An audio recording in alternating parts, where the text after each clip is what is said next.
What if some of Britain's funniest movies were so clever that America barely noticed them? Many became national treasures across the United Kingdom, but never found the audience they deserved in the United States. Today, we're counting down 16 post-war British comedies that proved you don't need giant budgets or loud jokes to create timeless laughter. Number 16, The Smallest Show on Earth, 1957. Long before movie theaters struggled against television, The Smallest Show on Earth turned that very problem into one of Britain's warmest and funniest comedies. The story follows newly married couple Matt and Jean Spencer, who believe they have inherited a valuable cinema. Their excitement quickly disappears when they discover that their inheritance is an aging neighborhood theater called the Bijou, a building that looks ready to collapse at any moment. The seats are worn out, the projector barely works, and the tiny staff seem far more interested in old routines than modern business. Instead of giving up, the young couple decides to fight for the cinema's future.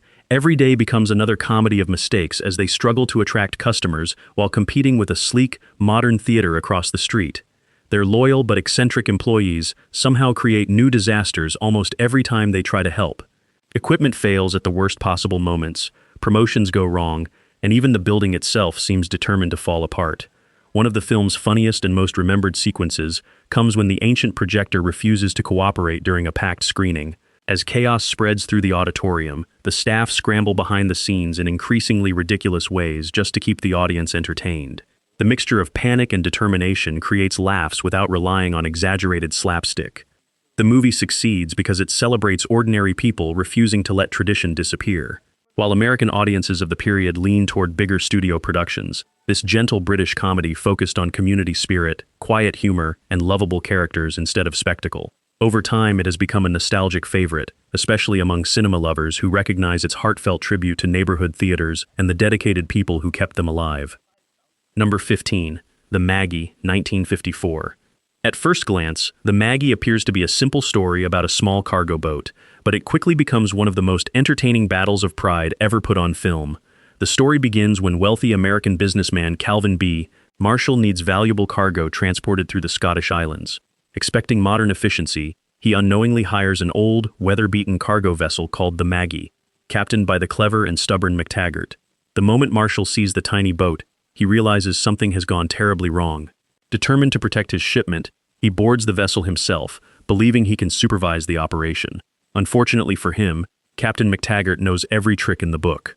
Rather than following Marshall's demanding schedule, the experienced Scottish captain calmly takes control of every situation while pretending everything is perfectly normal.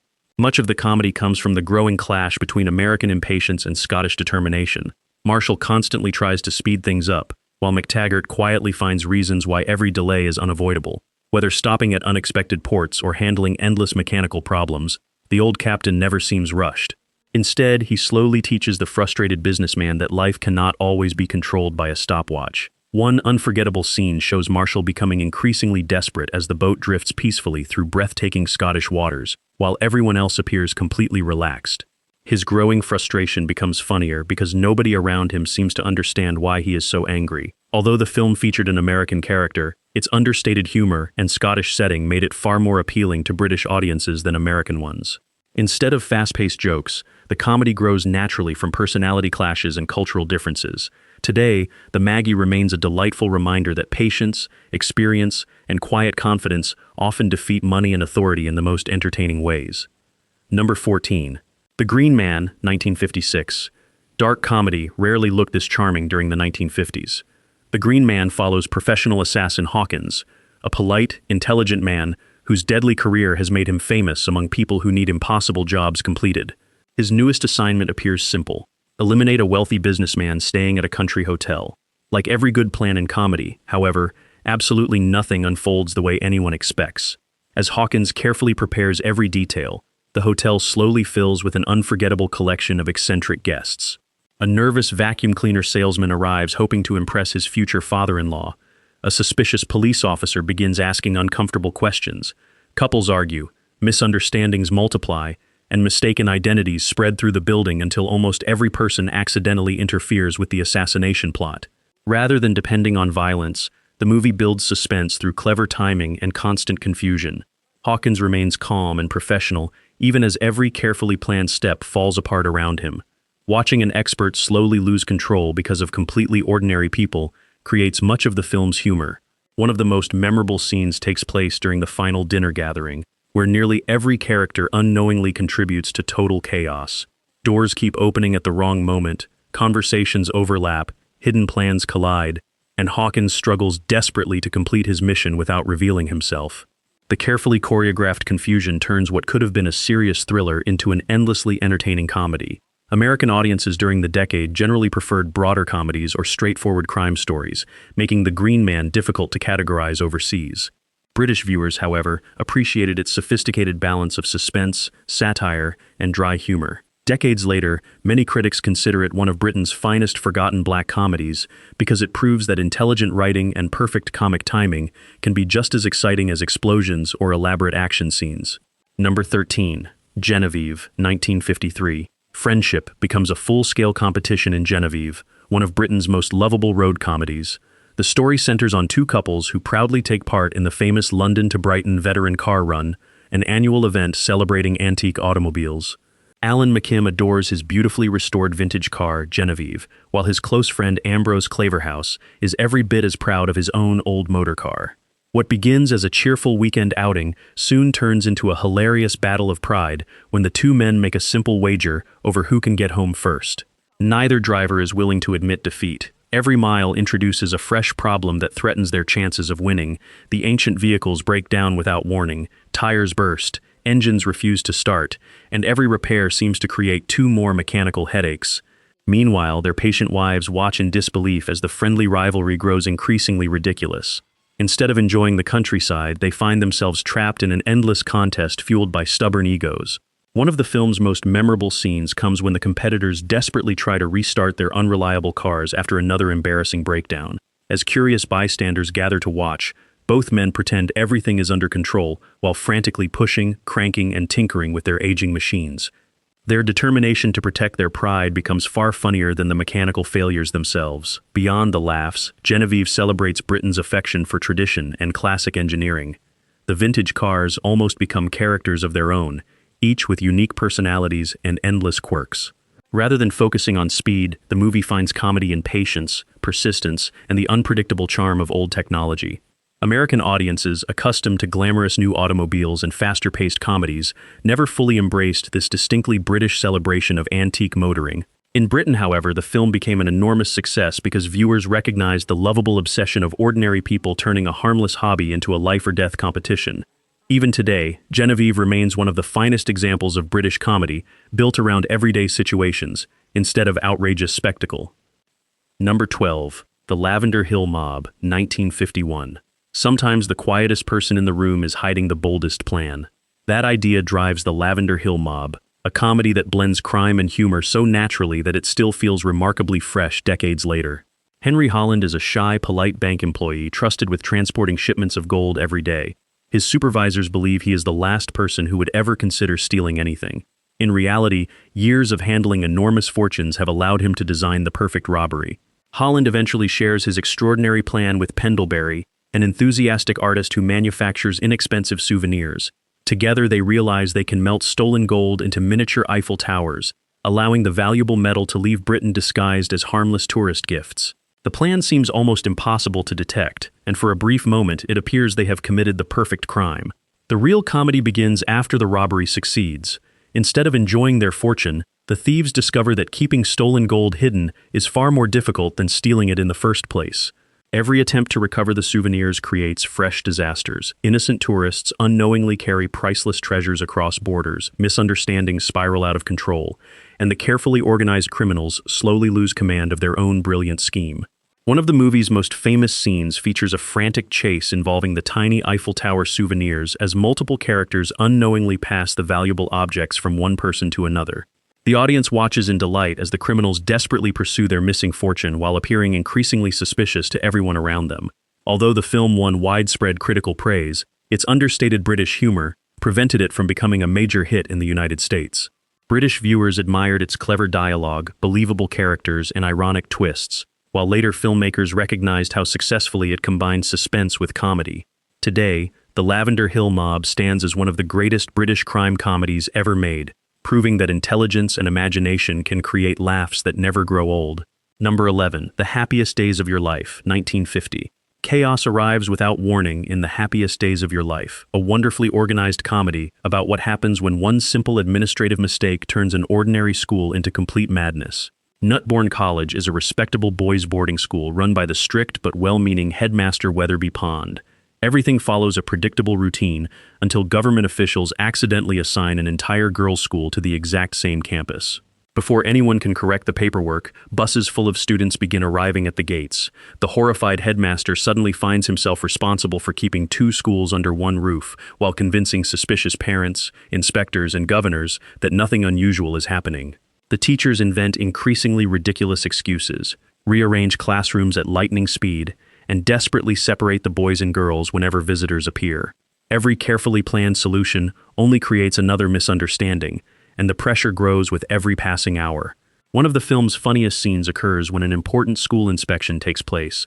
Staff members rush students through hallways, hide classrooms behind locked doors, and continuously swap rooms to maintain the illusion that only one school occupies the building. The frantic movement resembles a perfectly choreographed dance, with everyone trying to avoid being caught while the confused inspectors remain completely unaware of the truth unfolding around them. The comedy works because it never depends on exaggerated situations alone. Instead, it focuses on respectable adults slowly losing control while trying to preserve order and dignity. Every teacher genuinely believes they are making sensible decisions, even as the entire school descends into hilarious confusion.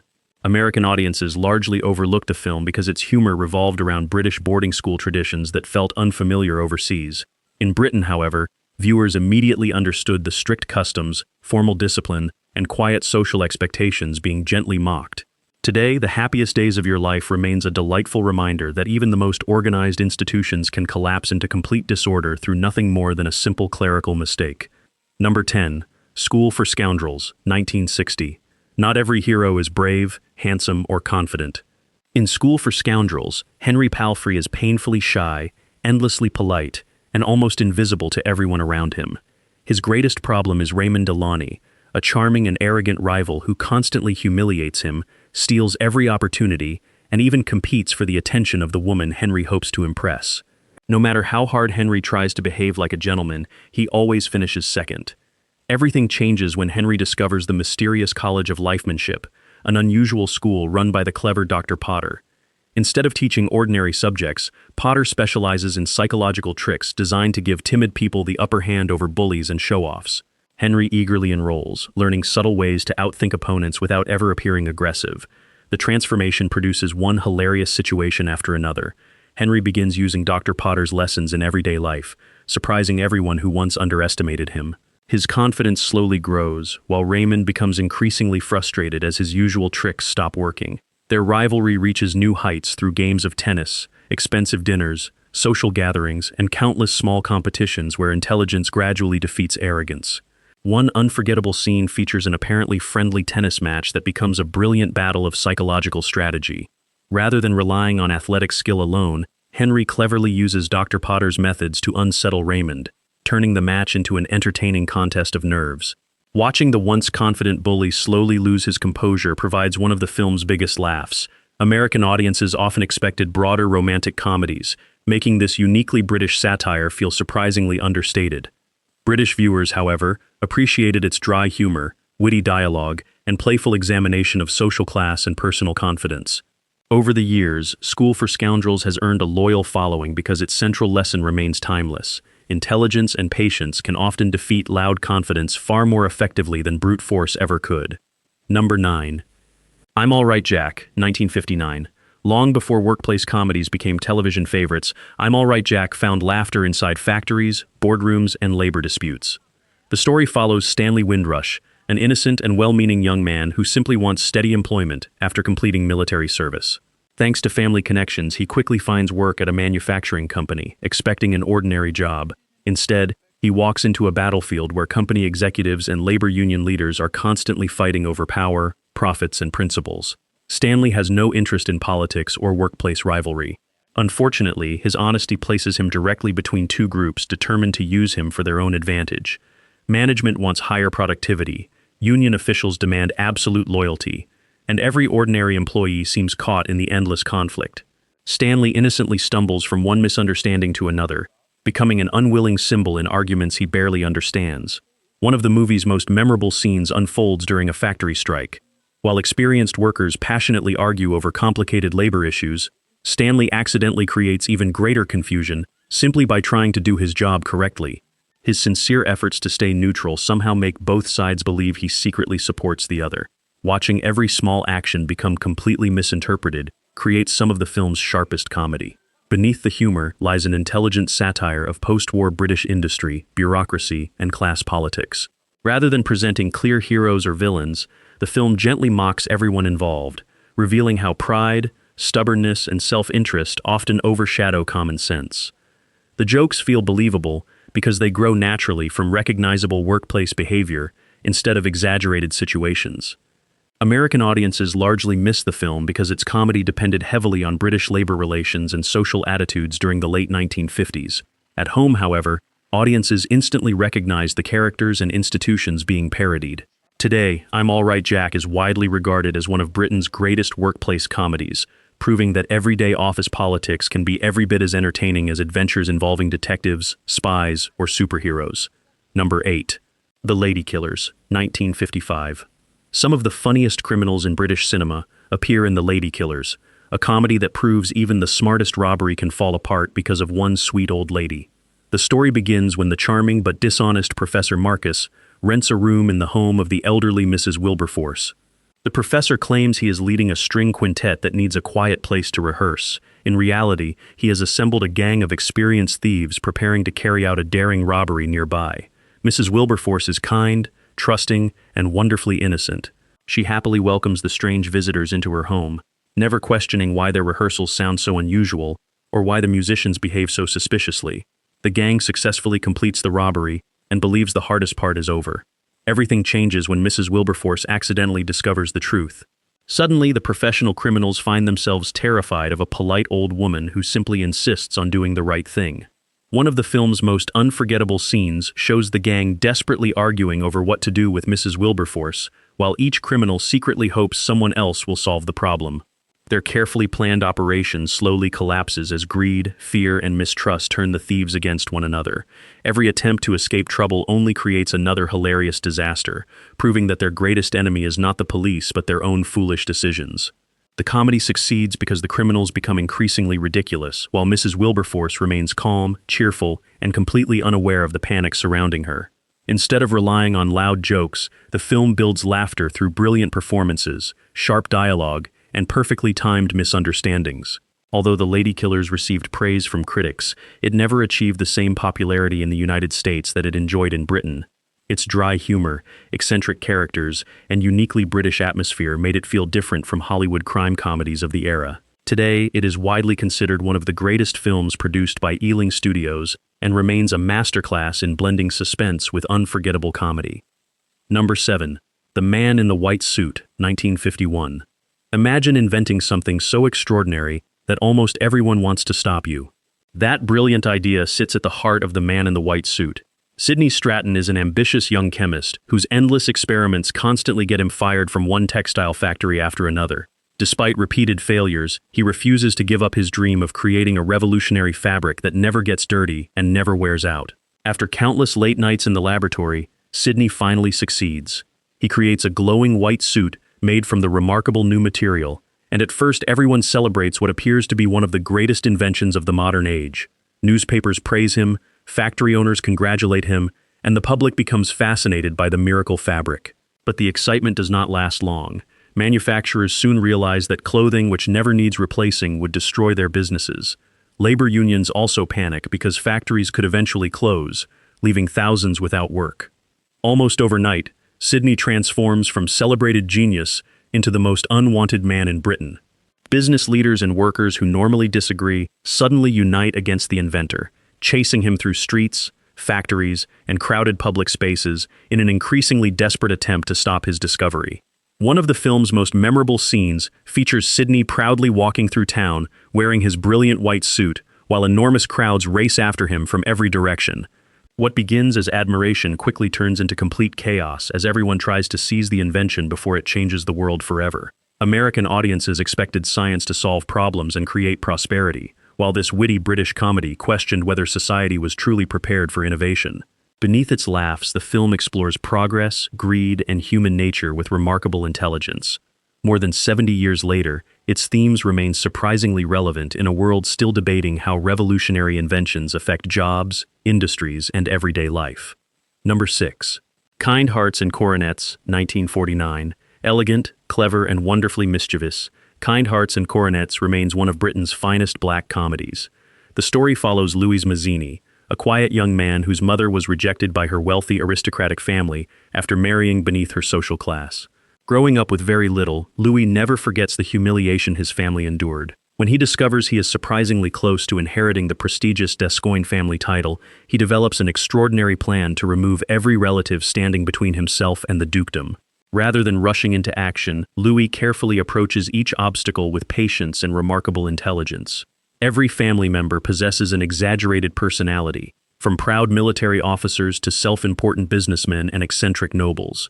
Their enormous confidence often becomes the very reason they fail to notice the danger surrounding them. Louis calmly adapts his strategy to every situation, creating a series of brilliantly ironic encounters that are as amusing as they are suspenseful. One of the movie's most celebrated achievements is the astonishing performance by Alec Guinness, who plays 8 different members of the Descoings family. Each character has a unique appearance, voice, and personality, making it easy to forget they are portrayed by the same actor. Watching these completely different relatives interact becomes one of the film's greatest pleasures. A particularly memorable sequence shows Louis observing yet another family gathering, politely smiling while quietly calculating how the line of succession continues to shrink. The contrast between his calm manners and his secret ambition creates the movie's wonderfully dark sense of humor. Many American viewers found its sophisticated black comedy unusual compared with more straightforward Hollywood laughs of the period. British audiences, however, embraced its razor-sharp wit, elegant storytelling, and gentle satire of the upper class. Decades later, Kind Hearts and Coronets is still regarded as one of the greatest British comedies ever made, influencing generations of filmmakers with its intelligent script, unforgettable performances, and perfectly balanced blend of charm and irony. Passport to Pimlico, 1949. What would happen if one small London neighborhood suddenly declared itself a completely different country? That wonderfully absurd question drives Passport to Pimlico, one of Britain's most charming post-war comedies. The story begins when an unexploded wartime bomb accidentally uncovers a centuries-old document proving that the district of Pimlico legally belongs to the long-forgotten Duchy of Burgundy rather than the United Kingdom. Overnight, the residents discover they are technically foreigners living in the middle of London. At first, everyone celebrates the unexpected freedom. No longer bound by Britain's strict post-war rationing laws, the people of Pimlico begin importing food, selling goods without restrictions, and enjoying luxuries their neighbors can only dream about. Streets once filled with ordinary shoppers suddenly become crowded with excited visitors, eager to experience life beyond government regulations. The tiny neighborhood briefly transforms into one of the busiest and happiest places in London. The celebration, however, soon attracts unwanted attention. British officials refuse to accept the unusual situation and respond by surrounding Pimlico with police checkpoints and border controls. Supplies become difficult to obtain, businesses struggle to survive, and everyday citizens suddenly find themselves defending their tiny, independent nation against an increasingly determined government. The growing standoff creates endless opportunities for clever humor, rooted in ordinary people refusing to surrender their newfound freedom. One of the film's most memorable scenes shows bewildered Londoners lining up at makeshift border crossings to enter Pimlico, complete with customs inspections and passport checks. Watching familiar city streets transformed into an international frontier perfectly captures the movie's playful imagination. American audiences rarely connected with the film because its comedy reflected Britain's post-war rationing and bureaucracy, experiences unfamiliar to most Americans. In Britain, however, viewers instantly recognized the frustrations being gently mocked. Today, Passport to Pimlico remains a delightful celebration of community spirit, proving that ordinary neighbors working together can accomplish extraordinary things, even if it means briefly becoming their own country. Number 4. Private's Progress, 1956. Military life has inspired countless serious war films, but Private's Progress takes the opposite approach by exposing the absurdity hidden behind uniforms, regulations, and official paperwork. The story follows Stanley Windrush, an easygoing young man who joins the British Army during the Second World War with little enthusiasm for military discipline. Rather than becoming a fearless battlefield hero, Stanley spends much of his service trying to survive endless misunderstandings, eccentric officers, and bureaucratic confusion. From the very beginning, Stanley discovers that army life is filled with people more interested in appearances than efficiency. Officers issue contradictory orders, promotions seem completely unpredictable, and perfectly simple tasks somehow grow into enormous complications. Every attempt to follow the rules leads Stanley into fresh trouble, while those bending the rules often appear to succeed. Instead of glorifying military service, the film gently pokes fun at the strange routines and personalities that existed behind the front lines. The comedy becomes even sharper after the war ends. Stanley becomes caught in an investigation involving missing military supplies and questionable business deals connected to former officers. His search for the truth reveals that greed and ambition did not disappear with the fighting. Watching honest but inexperienced Stanley navigate this complicated world creates both laughs and genuine suspense. One of the film's funniest sequences features Stanley attempting to complete a perfectly ordinary military assignment that quickly collapses into complete disorder, because every superior officer gives different instructions. The increasingly confused soldiers continue following orders they barely understand, creating a wonderfully believable picture of bureaucratic chaos. While American audiences often preferred heroic wartime adventures, British viewers appreciated this affectionate satire of military life because it reflected experiences many had personally witnessed. Beneath its humor, Private's Progress reminds audiences that courage is not always found on the battlefield. Sometimes it simply means keeping your sense of humor while surrounded by confusion, impossible rules, and people who take themselves far too seriously. Number 3. The Titfield Thunderbolt, 1953. When progress threatens to erase a beloved tradition, the people of Titfield decide they are not giving up without a fight. The Titfield Thunderbolt tells the delightful story of a quiet rural community whose local railway line is scheduled for closure. Government officials believe replacing the old trains with modern bus service is the sensible choice. The villagers strongly disagree, believing their railway represents far more than transportation. It is the heart of their community and a symbol of local pride. Determined to save the line, the residents come together with an ambitious plan. If the railway company refuses to operate the trains, they will simply run the railway themselves. Farmers, shopkeepers, retired workers, and local volunteers each contribute whatever skills they possess. Unfortunately, enthusiasm alone cannot solve every problem. Aging locomotives constantly require repairs. Inexperienced volunteers struggle to keep everything running smoothly, and a rival bus company is willing to use almost any trick to force the railway into failure. The film's most unforgettable scenes feature the determined villagers scrambling to keep the ancient steam engine moving despite endless setbacks. As smoke pours into the air and nervous volunteers race between stations trying to prevent disaster, every successful journey feels like an unlikely victory. The train itself becomes a lovable character, refusing to give up despite its age and mechanical quirks. The comedy shines because it celebrates teamwork instead of individual heroics. Every resident plays a small but meaningful role, showing how an ordinary community can accomplish remarkable things when united by a common purpose. The humor grows naturally from genuine affection for the characters, rather than exaggerated slapstick. American audiences largely overlooked the Titfield Thunderbolt because its celebration of rural British life and steam railways seemed deeply local. In Britain, however, audiences immediately understood the emotional connection between communities and their disappearing railway lines. Today, the film remains a heartwarming classic that reminds us some traditions are worth protecting, not because they are practical, but because they bring people together in ways that nothing else can. Number 2. The Bells of St. Trinians, 1954. If there was ever a school that every respectable parent would avoid, it would be St. Trinians. This wildly popular British comedy introduces viewers to a girls' boarding school where discipline is almost non-existent. The teachers are completely overwhelmed, and the students are far more interested in creating mischief than attending lessons. Under the leadership of the endlessly optimistic headmistress Millicent Fritton, the school somehow continues operating despite constant chaos that would shut down almost any other institution. Financial trouble threatens to close the school for good, forcing Miss Fritton to search for creative ways to keep the doors open. At the same time, a group of criminals sees an opportunity to use the unpredictable students for their own dishonest scheme, involving a valuable racehorse and a fortune in betting money. Unfortunately for the crooks, they have badly underestimated the intelligence and fearlessness of the St. Trinians girls. Before long, the criminals find themselves trapped in a whirlwind of outrageous tricks, clever disguises, and endless practical jokes. One of the movie's most famous scenes features the students turning the school grounds into complete pandemonium as gangsters, teachers, police officers, and visitors all chase one another through classrooms, hallways, and playgrounds. Every room hides another surprise, and every attempt to restore order somehow creates even greater confusion. The perfectly timed madness never slows down, making the finale one of the funniest sequences in classic British comedy. Unlike American school comedies, which often focused on romance or teenage popularity, The Bells of St. Trinians celebrated pure anarchy mixed with unmistakably British wit. The students were mischievous, but remarkably resourceful, constantly outsmarting adults who believed they were in control. The film became a cultural phenomenon in Britain, inspiring numerous sequels and introducing generations of audiences to one of the country's most unforgettable fictional schools. In the United States, however, its uniquely British humor and exaggerated boarding school traditions prevented it from reaching the same legendary status it enjoys today. Number 1. The Naked Truth, 1957. What happens when a magazine owner starts exposing everyone's embarrassing secrets?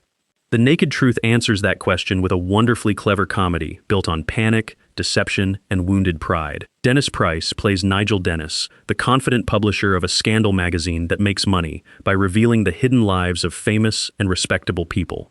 Every new issue threatens another reputation, leaving wealthy businessmen, politicians, and celebrities terrified of becoming his next headline. Unable to silence him through legal means, several victims independently reach the same conclusion. They decide the publisher must disappear. The comedy begins when these complete strangers unknowingly hire different assassins to eliminate the exact same target. Instead of one carefully planned attack, Nigel suddenly becomes the center of multiple overlapping murder plots, none of which goes according to plan. The film's brilliance comes from watching professional criminals constantly interfere with one another without realizing it. Every attempted assassination accidentally saves Nigel instead of harming him. A carefully arranged trap is ruined by another assassin arriving first. Secret meetings are interrupted by unexpected visitors. Plans that seem flawless collapse because of unbelievable coincidence. The audience knows far more than the characters, making every misunderstanding even funnier. One unforgettable sequence follows several would-be killers hiding inside the same building, each waiting for the perfect opportunity. As doors open and close, mistaken identities multiply, and innocent people wander into dangerous situations. The tension transforms into non-stop laughter. Rather than relying on loud comedy, The Naked Truth uses sharp writing and perfectly timed misunderstandings. American moviegoers of the era often preferred broader humor, while British audiences appreciated the film's satirical look at celebrity culture, gossip journalism, and public image.